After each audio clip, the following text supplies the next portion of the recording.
آخر ہندوؤں کے ساتھ اورنگزیب عالمگیر کا کیا مسئلہ تھا؟ السلام علیکم ورحمۃ اللہ وبرکاتہ۔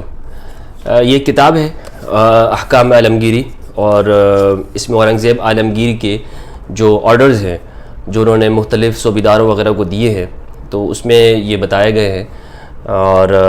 اورنگزیب عالمگیر کے بارے میں آج میں گفتگو کرنا چاہتا ہوں کہ اورنگزیب عالمگیر کے بارے میں اس کتاب میں کیا لکھا ہوا ہے۔ یہ کتاب لکھنے والے حمید الدین خان ہیں، اور اس کا ترجمہ ڈاکٹر مولوی خالد حسن قادری نے کیا ہے، اور یہ بڑا بہترین ترجمہ ہے۔ یہ پاکستان میں 1993 کے اندر یہ پبلش ہوئی ہے، اور یہ جو مولوی حمید الدین ہے، یہ مغل جو دربار ہے اس کا خاص آدمی یہ رہا ہے، وہاں تک اس کی رسائی تھی،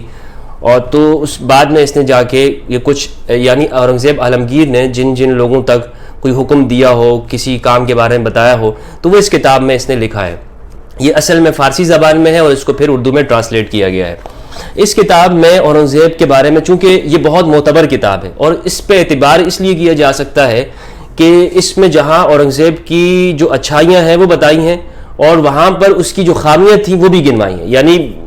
دیانت داری کے ساتھ اس نے اس دور کا تجزیہ کیا، اورنگزیب عالمگیر کی شخصیت کو دیکھا، اور جس طرح اس نے پایا ہے اس کو حرف بحرف اسی طرح لکھ دیا ہے۔ یہ نہیں کہ اگر اورنگزیب عالمگیر کا حمایتی ہے تو ساری کی ساری اچھائیاں لکھ رہا ہے، اور اگر اس کے ساتھ اس کے بارے میں برا سوچتا ہے تو اس کے بارے میں ساری برائیاں کر دی ہیں۔ یعنی سائڈ لیے بغیر اس نے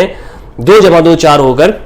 باتیں کی ہیں۔ اورنگزیب عالمگیر جو ہے مغل بادشاہوں کے میں چھٹے نمبر پر آتے ہیں، اور 50 سال تک انہوں نے حکومت کی ہے۔ کتنے سال؟ 50 سال، یعنی آدھی صدی انہوں نے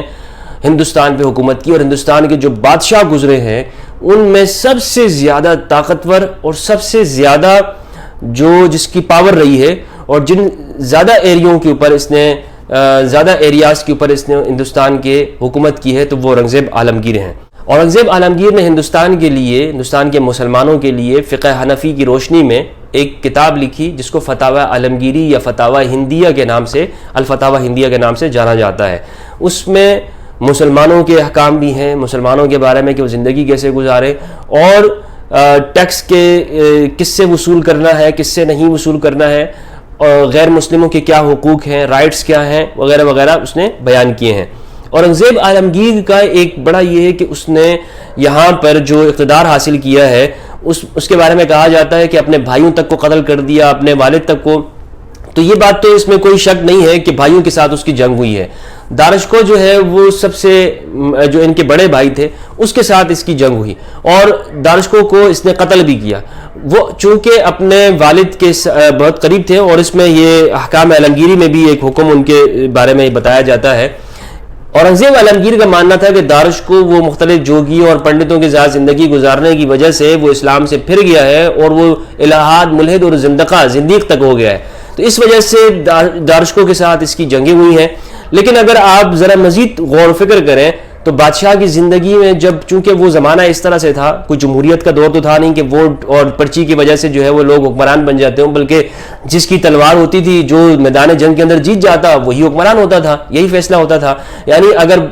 بھائیوں کی آپس میں جنگیں ہوئی ہیں تو اس کے علاوہ کون سا اور طریقہ ہو سکتا تھا مسلمانوں کے پاس یا مغلوں کے پاس کہ جو ہم یہ کہہ سکتے ہیں کہ وہ اپنے حکمران ایسے منتخب کرے؟ کوئی اور طریقہ اگر ہے تو بتایا جا سکتا ہے۔ یعنی ووٹ کا جو طریقہ ہے وہ تو اس سے بہت بعد 200 سال بعد آیا ہے نا، وہ تو بہت بعد میں آیا۔ اس زمانے میں یہی طریقہ تھا راج کرنے کا کہ جو شخص یہ سمجھتا ہو کہ بھائی مجھے حکومت اور اقتدار کرنی ہے، میرے پاس حکومت ہونی چاہیے، ہمارے خاندان کے پاس، تو ہم ہتھیار اٹھائیں گے۔ جیسے آپ دیکھیں اورنگزیب کے خلاف ایک بہت بڑا نام ہندوؤں میں سے جس نے ہتھیار اٹھایا وہ شیوا جی مہاراج ہیں، جو مہاراشٹر کے تھے۔ تو شیوا جی نے کیا کیا؟ شیوا جی نے مراٹھوں کی سلطنت کی بنیاد رکھی، حکومت کی بنیاد رکھی۔ انہوں نے ہتھیار کیوں اٹھائے؟ کیا ضرورت تھی ان کو ہتھیار اٹھانے کی؟ انہوں نے اسی وجہ سے کہ وہ یہ سمجھتے تھے نا کہ میں حکومت کرنے کے قابل ہوں، ہماری حکومت ہونی چاہیے، تو انہوں نے ہتھیار اٹھا لیے۔ یہاں پر میں ایک اور بات بھی آپ کو بتاؤں کہ ہمارے ہاں تاریخ کے ساتھ بڑی ناانصافی کی جاتی ہے۔ یعنی تاریخ میں جب ہم کسی شخص کے بارے میں سنتے ہیں کہ یہ بندہ ہے اور یہ شخص ہمیں اچھا لگ جاتا ہے تو پھر ہم اس کی ساری اچھائیاں ہی بتاتے ہیں، اور اگر کوئی برا لگ جاتا ہے تو ہم کہتے ہیں کہ سب برائی ہے۔ تاریخ کو کبھی بھی اس طرح اسٹڈی نہیں کیا جا سکتا۔ تاریخ کا جب بھی مطالعہ ہونا چاہیے تو اس کے کچھ طریقے ہیں۔ ابن خلدون نے اپنی مقدمہ ابن خلدون میں بڑے وضاحت کے ساتھ لکھے ہیں، اور شبلی نعمانی نے بھی اس کو تاریخ اور سیرت کی کتابوں میں لکھا ہے۔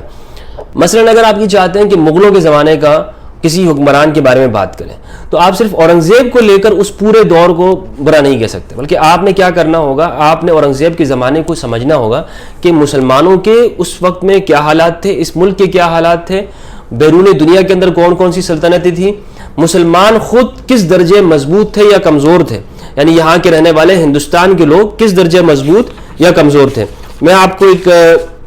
اس کا پیراگراف پڑھ کے سناتا ہوں تو آپ کو معلوم ہوگا کہ اس دور میں اورنگزیب کے زمانے میں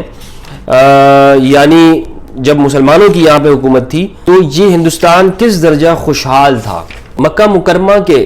جو شریف اور گورنر تھے ان تک کو یہاں سے اورنگزیب وہاں کے مسلمانوں کے لیے خیرات بھیجا کرتے تھے، یعنی یہاں سے زکوٰۃ جاتی تھی، فنڈز جاتے تھے، ڈونیشن جاتی تھی اس ملک کے لیے۔ یہاں سے دوسرے ملکوں کے لیے ہم لوگوں کی ان کی مدد کرتے تھے، تو اس کا مطلب یہ کہ خود ہمارے پاس لوگوں کی مدد ہو چکی تھی، یعنی یہاں کا شہری خوشحال تھا، یہاں خوشحالی پائی جاتی تھی، غربت نہیں تھی۔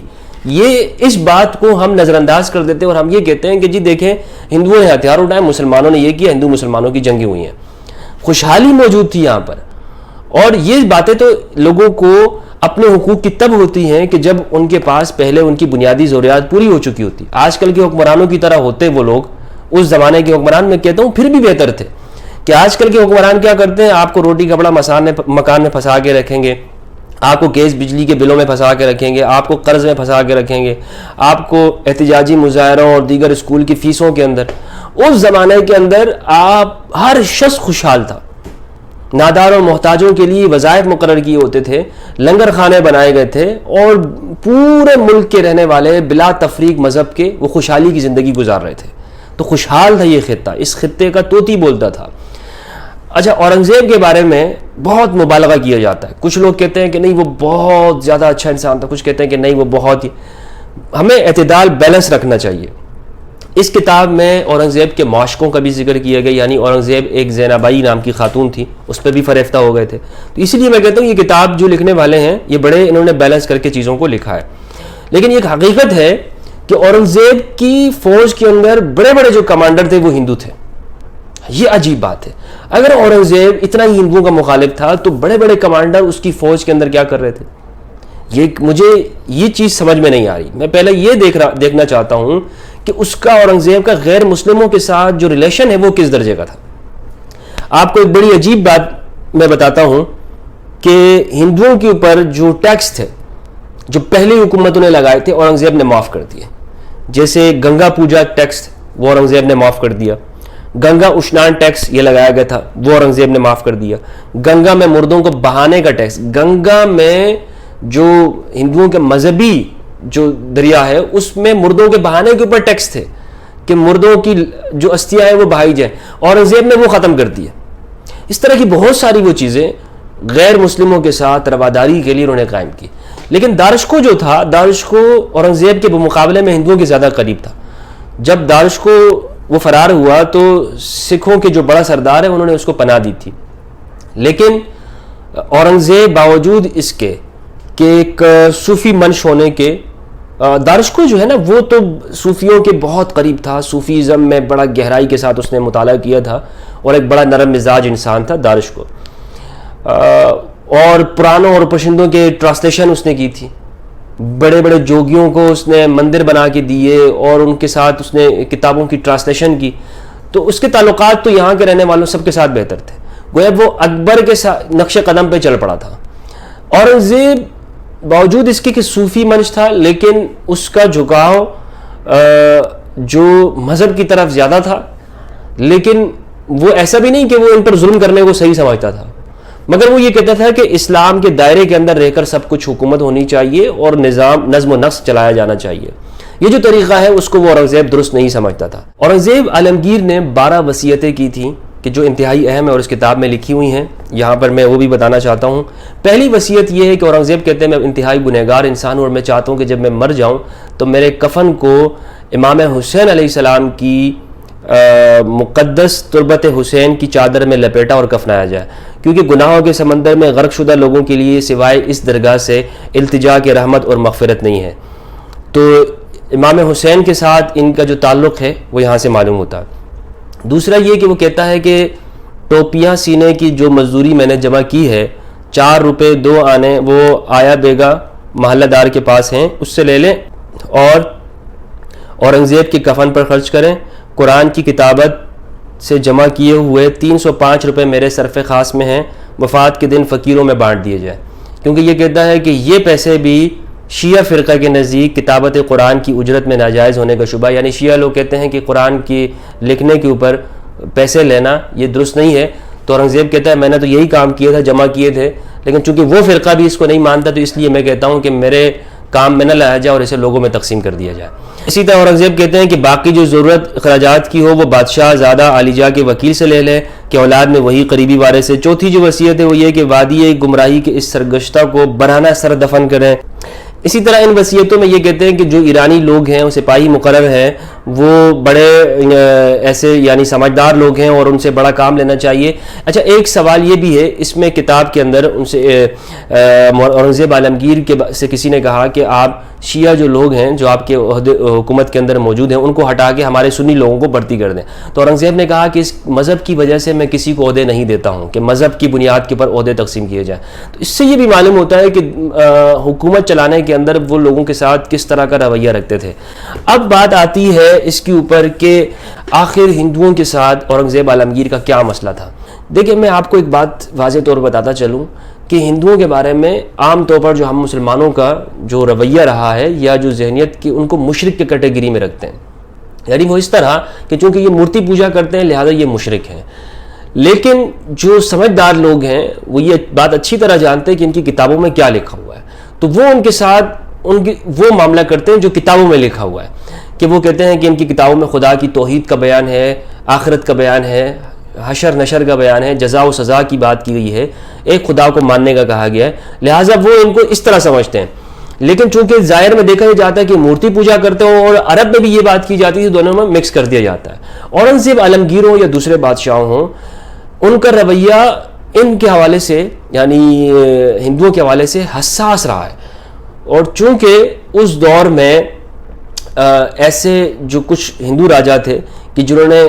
مخالفت کی، تو اس مخالفت کو لے کر دوسرے بادشاہوں کی مخالفت ہوئی نہیں، اورنگزیب کی ہوتی رہی ہے۔ اورنگزیب کے مخالف بڑے بڑے ہندو راجا آئے تھے، بڑے بڑے جیسے میں نے آپ کو بتایا کہ شیوا جی آئے تھے جو کہ مہاراشٹر کے تھے، تو اس وجہ سے ان کو اورنگزیب کو ہندوؤں سے دوری پیدا ہو گئی۔ تو لہٰذا اس کو یعنی کوئی عداوت یا دشمنی کی بنیاد پہ نہیں ہم سمجھیں گے کہ اسے دشمنی تھی تو اس لیے جی جناب انہوں نے فلاں کے ساتھ لڑائی کی، ورنہ تو وہ سارے ہندوؤں کو مارتے، جینوسائیڈ کرتے۔ آج تک یعنی کوئی یہ ثابت نہیں کر سکا ہے، کسی نے نہیں بتایا جا سکا کہ اورنگزیب نے یا کسی مسلم حکمران نے جینوسائیڈ کیا ہو، یہاں پہ جینوسائیڈ نہیں کیا ہے۔ ہاں جنگیں اور لڑائیاں ہوئی ہیں، محمود غزنوی آیا، اس نے یہاں پر بڑے بڑے مندروں کو توڑا، بہت سارے علماء نے کہا ہے کہ بھائی اس کا یہ طریقہ ٹھیک نہیں تھا، لیکن جینوسائیڈ کرنا اس طور پر کہ لاکھوں کو کشتے کے کشتے لگا دے، مار دے اور بالکل ختم کر دے، ایک ساتھ ان کو جینے کا حق نہ دیا جائے اور ان کو ایک کھڈا کھود کے سب کو اس میں ڈال دیا جائے، یہ کام نہیں کیا، کیونکہ ان کی تاریخ لکھنے والوں نے کسی نے بھی اس چیز کا ذکر نہیں کیا ہے۔ تو یہ وہ بات ہے کہ اورنگزیب عالمگیر کی یہ کتاب آپ کو ادارہ ثقافت اسلامیہ لاہور سے یہ کتاب ملے گی۔ اس کتاب کا مطالعہ کرنے سے آپ کو اورنگزیب عالمگیر کا جو زمانہ اور دور ہے، کس طرح وہ انہوں نے حکومت کی ہے، وہ یہ سمجھ میں آ سکتا ہے، اور مسلموں اور غیر مسلموں کے ساتھ ان کا رویہ کیسا رہا ہے۔ انشاءاللہ اس کے اوپر میں مزید تفصیلاً ایک اور ویڈیو بناؤں گا داعشقوں کے اوپر، اور اس کے اور اورنگزیب کے درمیان میں جو اختلافات تھے اس کو مزید ڈیٹیل کے ساتھ میں واضح کروں گا کسی نیکسٹ ویڈیو کے اندر انشاءاللہ تفصیل کے ساتھ ہم اس پہ بات کریں گے۔ یہاں صرف یہ اس کتاب کا بتانا تھا جو میں نے آپ کو بتا دیا کہ اس کتاب کے اندر کیا چیز موجود ہے، اور یہ کتاب